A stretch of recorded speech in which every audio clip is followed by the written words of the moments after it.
বলছে রামনবমীতে দাঙ্গা ডে কোন সংখ্যালঘু লোক বলেনি, অন্য ধর্মের লোক বলেনি, এই ঠগি পিসি বলছে। তিনটে বক্তব্য আপনাদের শোনাতে চাই, তারপরে ঠিক করবেন কোথায় ভোট দিবেন। আমি আপনাদের ভাবার জন্য বলবো, এক, হক চৌধুরী জেলা পরিষদ মেম্বার, মুর্শিদাবাদ জেলার রেজিনগরের 63 নম্বর জেলা পরিষদ, বলছে এখানে 30% হিন্দু থাকে, আমরা 70%।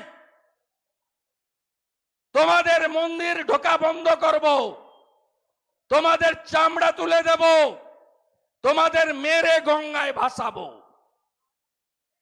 আপনার কষ্ট হয় না এগুলো শুনলে? কষ্ট হয় না? রাজেশ শেখ চাপড়া বলছে সংখ্যালঘু পাড়াতে যেন কোন হিন্দু টেবিল চেয়ার পেতে বিজেপির পতাকা নিয়ে না বসে।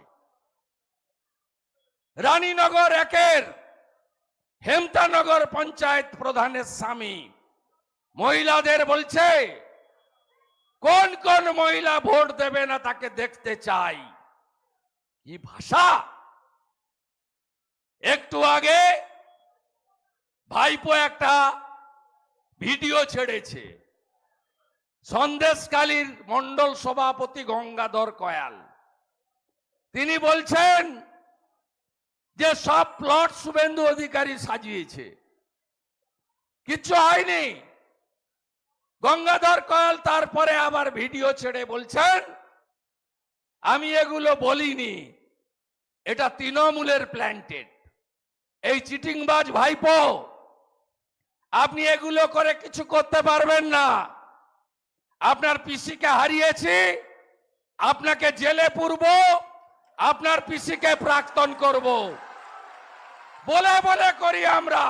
কোথায় সেই মোটা কেষ্ট, 150 কেজি তার ওজন, চড়াম চড়াম ঢাকের আওয়াজ? নাই তোমার দেখা, নাই তোমার দেখা নাই। সন্দেশখালীর কোন মা বোন দিদি বলেছে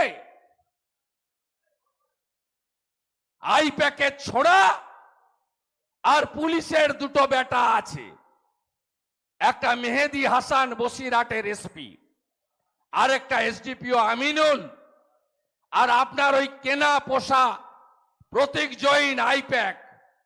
আমরা জানি না গঙ্গাধর কয়ালকে সিবিআইর কাছে পাঠাচ্ছি এই মিথ্যা ভিডিওর জন্য। ভাইপোকে কি করতে হয় করে দেখাবো।